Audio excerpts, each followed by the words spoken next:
You're eating, you can't stop, feeling guilty for devouring so much, knowing it's all going to stick to you in all the wrong places. The easiest way is you go to the bathroom, put 2 fingers in your mouth, and that's it. I feel like I'm the only sick person. You've been in this for 10 plus years, can't fix it with a pinky now. Unable to do. I comprehend if I were a size 42, I would undress, inspect my waistline, perky breasts, and assess my appearance. Remarkable things. However, no, I am in the year 1954. Everything is hanging. Nothing is changing.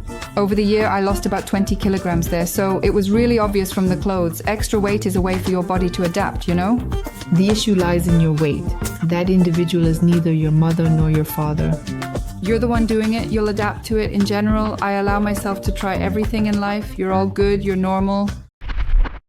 Hey, all of you, my beloved ones. New acquaintances, I express my heartfelt gratitude for your response to our experiment, for heeding the invitation to watch the video and share your comments. This is exceedingly expensive, exceedingly valuable. Thank you so much. As I mentioned in our first episode, we will be creating special content for you based on your requests. However, we also want to offer you the opportunity to watch the interviews that we recorded for the Russian-speaking audience. I firmly believe that there are timeless values that are dear and interesting to every woman living on our planet, and it is our utmost priority to cater to your needs and provide content that is both relevant and engaging for you. We've picked out the best episodes for you, and right now I'm inviting you to watch one of them. Today is a responsible, pleasant moment. We've got a new expert, but for many of you, this person won't be new because Natalie Shcherbinina is well known by many. Psychologist, psychosomatologist, the girl who underwent a remarkable transformation going from a size 54 to 44, but impossible. Trust me, if you hadn't shown me the photos taken before and after, this is consistently a highly discussed subject. We definitely need to talk about this today. And you also look a lot like Anne Hathaway. Not obvious to me there. From the video when we met in person. Ongoing activity. Have they not told you? They didn't say, but I like her. Thank you so much, darling, for coming to our studio and entrusting our team with your valuable experience. We always really appreciate that. Let's start with the extra weight. How are you feeling? That's a never-ending topic. We, girls, will never stop trying to find extra pounds in ourselves, first of all. And secondly, there are objective, of course, situations when there are really a lot of overweight children, overweight teenagers. How do you see this as an expert? Yeah, I'm watching. And it seems to me that the world will always be dual within the framework of what many people write to me every day about. Like, Natalie, okay, psychosomatics of excess weight, but what should we do? What do I need to work on in my head so that I, on the contrary, gain? And there is this non-acceptance there. Those who tend to be overweight, who have constant problems with excess weight, naturally, they get into this topic. But, you want to know what's also really important here? I noticed that women always look for a point. We signed the papers, we got hitched, and that's that. We're always together, you and me. So we're buddies, you and me. We made a deal, and that's that. And the same applies to weight. So they took a course or something. So I finally began to love myself. And let me tell you, it's an emotional high. And that's that. And then something occurs, got on the plane, buckled up, and it immediately goes downhill. And the woman falls into this stupor. It was all a lie. I actually did not love myself. Everything is bad. Life, it's like a breath of fresh air. So we'll constantly be in these states. Right now, I was getting ready for you. A makeup artist came to me. She's a beauty. You're my good one. Let's go. I understand I'll have many flights now, and there'll be a day when I sit down, fingers rings tight again, something's not right. Unpleasant, but this is all me too, and this is already the most important thing with my own body. It seems to me that this state will allow itself this breath of life.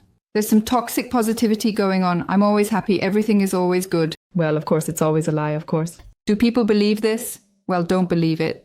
Unfortunately, I notice these tendencies, like when there's an exaggeration in blogging, when everything is constantly fine, and a person wonders, why isn't it always like that for me? I was all kinds of wrong. And this is when someone says everything's fine with you, you're okay. Awesome, here. We can conclude the interview now because 2 grand thoughts have been expressed. Firstly, it's a metaphor about the breath of life and about not striving for a fixed outcome at all. Whether it's weight, whether it's attitude, whether it's status, money, or whatever it may be. Of course, nothing is constant. And if suddenly you find yourself in this paradigm, as soon as there is a deviation plus or minus, you are already destabilized again, you start worrying again, and the feeling of happiness, comfort, satisfaction is ephemeral. It just melts away. Let's get back to your story. I'll say it again, it's hard to believe you were a size 54, but nevertheless you were, and this problem has been since childhood. As I understand, you're connecting this to your family situation, to your relationship with your mom. I get it. If this started when you were 6, 7 years old, it's unlikely that you could have made this parallel back then, when you understood the reason, when you realized that you were a fat child, a fat girl, and in such cases, a fat girl equals an ugly girl. Correct me if I'm wrong. Sure thing, absolutely. Well, you're an outsider. Hey, chubby kid, you're an outsider. If I remember correctly, I must have been around 8 or 9 years old when I finally understood it. My mom and I were on vacation at the Kashirsky-Rodnitsky resort. I totally remembered that. And I was talking to the kids there with others. And there was this boy who said, your mom is cool because my mom was skinny back then. She weighed 48 kilograms, but you, of course, are fat. So then I totally understood this story that I'm definitely not the right type and that I'm like a total outsider. And that is when all these significant emotional torments started. Yeah, I did not feel too great during my school days, you know. And you know, when people talk about their therapy, there I was going through a divorce and I've been in therapy for so many years and I solved a bunch of problems lightning fast. However, childhood is the narrative that I have been delving into for an extended period of time. I didn't have a liking for individuals because all people are creatures who are itching to offend you, itching to make themselves more beautiful, more intelligent at your expense, and who can poke you in your very same sore spot at any given moment. You feel bad, you know. You're not blind, right? That was the biggest job, but if we go back to understanding, then yes, until the age of 7, I was just a regular, so to speak, Soviet child, skinny with scraped knees. And then this story happened to me, my parents' divorce. I started to realize straight up that they're not together. I had a story where I was missing my dad. I remember thoughts from childhood like no one will understand me, but dad will understand. Although I've never been close to him. Our brain interprets it as some kind of deficiency. And accordingly, I was precisely that child from a young age who would transport themselves home from school in a different neighborhood, nourish themselves, and attend to their own needs. Overall, it's a tendency to be a psychologist since childhood. Where there are humiliated, offended people, let me support you. This entire narrative explains how the quantity of energy you need to confront adult responsibilities during childhood is linked to the fact that you need to acquire a greater amount of energy from the food you consume. So that is how my eating disorder began to develop, which eventually progressed into bulimia and persisted for a duration of 8 years. So it's like when you're eating and you can't stop, you feel guilty for devouring so much that it's all going to pile up on you everywhere. And the easiest way, you go to the bathroom, 2 fingers in your mouth, and that's it. And it's like you've tasted food because our language is taste buds anyway. You indulged them, enjoyed the food, abundance, of course, forbidden food, everything forbidden for you. You vomited, you seemed fine. Ate and didn't get fat. Yeah, of course, as a result, when I started to really get into my profession, working with people, I found out, turns out there are many of us. When this happened to me, I realized I was the only one who was sick, unhealthy, and didn't understand what to do with myself. There was an eating disorder, maybe some emotional problems, but I was never stupid. So when it comes to how proper nutrition works, the need to exercise, I understood all of that. And what's more, I did all of that. I used to wake up at 6 a.m. when I was 18, 17, and I'd go for a run. How much did you weigh at that time? I had the highest weight I've ever seen on the scale. It was 115. So I got up then, I didn't believe it, but that's not when I started losing weight. So I've gained some more weight. With my height, which is quite tall, it was 54 up and 56 down.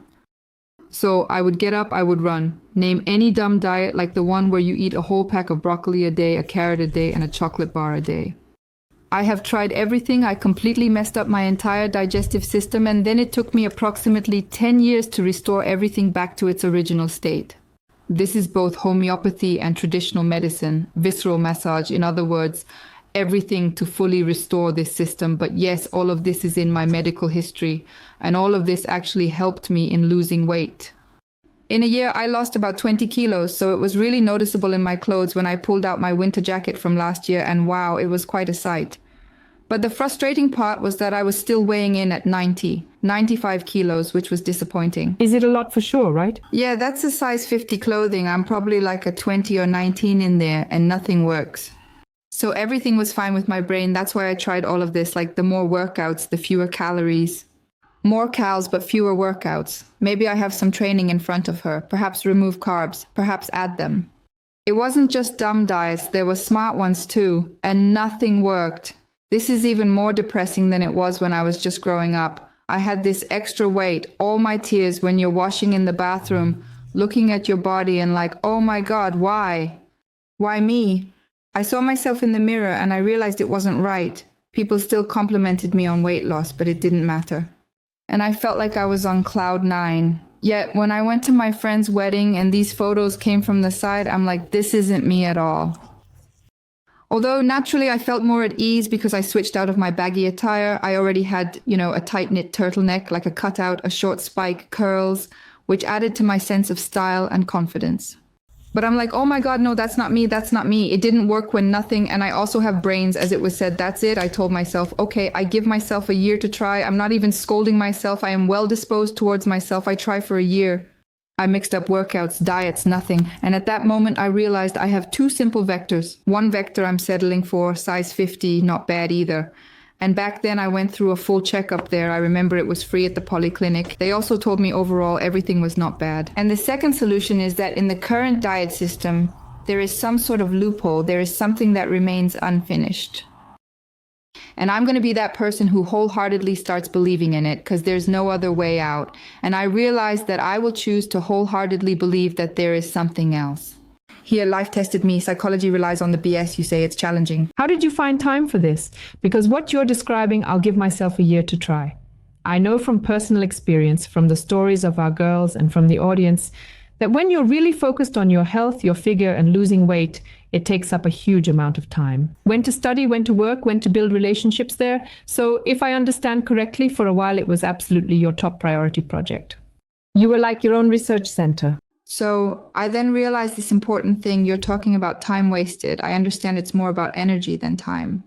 Because for me, it's like she's just not into anything else. What's all this stuff that's going on inside me? I'm spending it trying to figure out how to lose weight. And life continues, and I chose to abandon that. And the initial story I embraced is a dialogue with myself about my true interests and what can inspire new thoughts. I used to love philosophy, dreamt of joining the philosophy department. You've had many educations, starting at 5 universities. Oh, come on, I've tried everything. Generally, I let myself try everything in life. Another grand idea, she has bigger fish to fry than weight problems. When you said, I'm experimenting this year, let's wait and see. Please apply this to finding your calling, to relationships, to figuring out where you want to live, like in which country, for example. Could be a year, could be 2 or 3, not beating myself up. Allowed myself to give it a try. Guy tried 5 times, studied here for a year, there for a year, searched, found. I predict that many individuals will state that when you're 20, well, I'm almost 34, but even now I comprehend that I've practically been running Instagram for approximately 5 years. And now, for example, I understand that I'm bored. But what's interesting to me right now, I'm curious about YouTube. One of the latest insights, we were talking with my husband about destiny or something. And my husband, a wise man, says, listen, but it seems to me like a whole bunch of people, I don't have this purpose at all. And you know what my purpose is? The key is to establish a routine in my life that I find intriguing. And this entire situation, which pulled me out of that bottom, as it seemed to me then now, when I also experienced it, how is it possible after 5 years? Yes, I put so much effort into it, and now I won't be leading it. So there are losses. Regardless of your age at death, you are reborn in some manner, one way or another. But that's the beauty of the breath of life, no doubt about it. I read Goethe. I really liked him. He was a philosopher. Yeah. And he has such a complicated biography. Yeah, and his biography says that he was born really weak and feeble. And when the pathologists made their conclusion when he died, and this was already then too, there were records left about how people were amazed at how young his body was, that maybe his face really reflected his liveliness, but his body, wow. And that really inspired me. So this here story is about how, okay, he was like, naturally in all the dramatic colors, it was written how nobody believed in him. I thought perhaps this is also the way, and that is what transformed him into this brilliant individual. We continue to read his works in literature classes at school. Well, this is a person that everyone knows, let's say, hundreds of years after his death. And this really inspired me, actually, for my story, to believe in what if I can. But there were a lot of frustrations. I was just thinking, I clearly have some issues, and I clearly have some kind of hatred towards my mom. I have a feeling of abandonment. It's all head problems. I can't afford therapy, so my solution is to go to the psych department for free. It has also helped me deal with the good girl syndrome, which is common among women in general, and especially among overweight women like many others.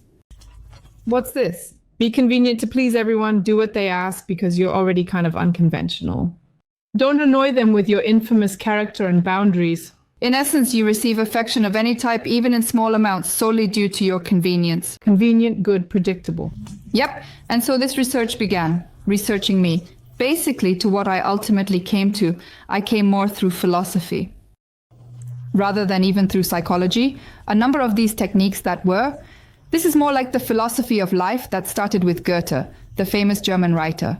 It all began with Goethe, from your mom's books by Louise Hay, from all your diet experiments, from your visits to psychologists and so on, and was reinforced by a solid psychological education you received. Can you describe in a few sentences what you understood about the connection between psychological attitudes, brain functioning, childhood traumas, and body appearance?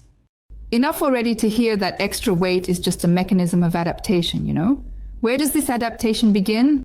That's an intriguing topic. For instance, maybe there's a story about a woman who faced sexual assault or something similar. It can be physical, or it could just be a feeling of fear. Clients often repeat this phrase with violence, saying that they attacked a girl wearing size 44, but when I wear size 60, it's safe. That's when I adapt. Or for example, if you're talking about childhood, moms really shape how a girl should be as a woman. If a girl doesn't love her mom, hates her, and they socially pressure her to love her mom, you're supposed to love your mom. If you don't love your mom, you won't have any relationships. If you don't love your dad, you won't have any money. The girl looks at her mom, she doesn't love her, and her opposition mechanism kicks in. For instance, if mother was thin, the girl endeavors to be the contrary. Discussing a girl, is it personal? I'm referring to myself, yes, so I had that. So my mother is thin, my mother is a professional. This is like, a trendy thing now, when a woman can take time for herself, like indulge her body with something. In the 90s, this wasn't a thing, but my mom used to do it. So sometimes I would walk into the room and there's my mom sitting there all naked, just with a towel on her head, smearing herself with creams. And just like that, I'm alone. What's the main beef? I'm sorry. Can find mine. Yeah, your mom's, because you said you didn't like it. So it's like mom divorced dad or dad left mom. Maybe it's because your mom was busy with cream, not attentive. Or the fact she wed. She's got some new bratty kids now.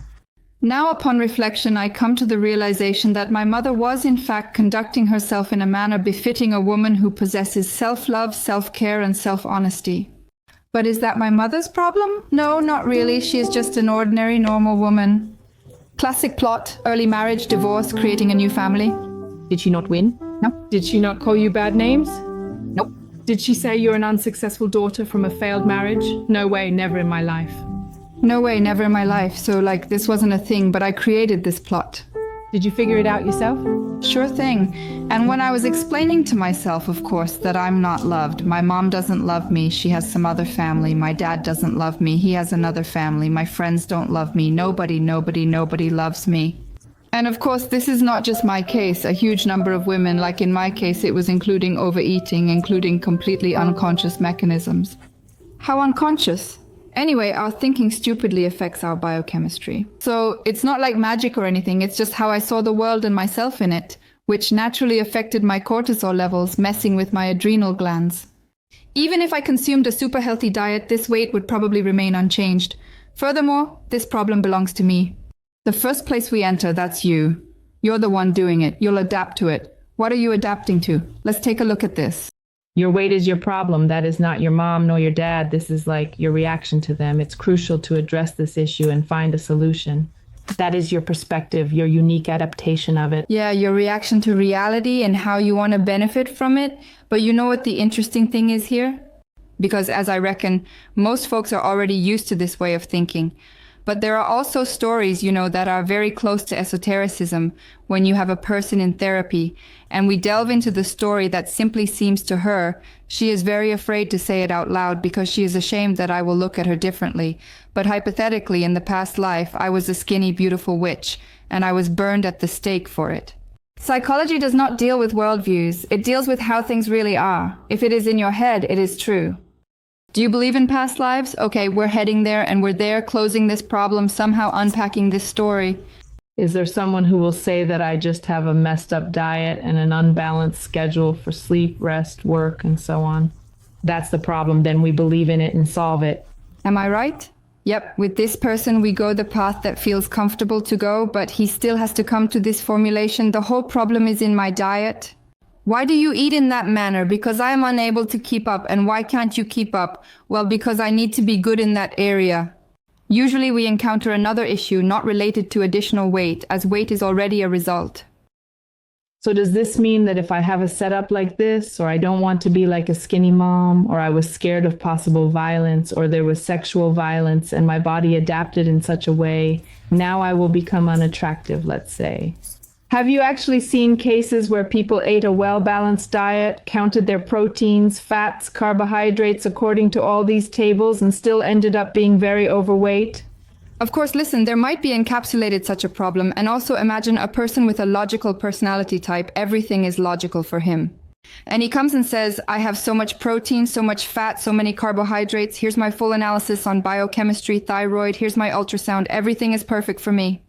And with them comes a unique and interesting job, because it's already a job where you're not multiplying their knowledge, they already have a lot of it, you just need to broaden that horizon. And this latitude, sometimes it's all about childhood, sometimes it's about past lives, sometimes it's about when I was in my mother's womb and my body took on that extra weight. So these stories, they are distinct and unique every time. Honey, thanks. Such an interesting convo. Time flew by without me even noticing. The topic is bottomless. If you enjoy our channel, subscribe and don't miss our upcoming chat. Thank you and see you later. Thanks, Olga. See you soon.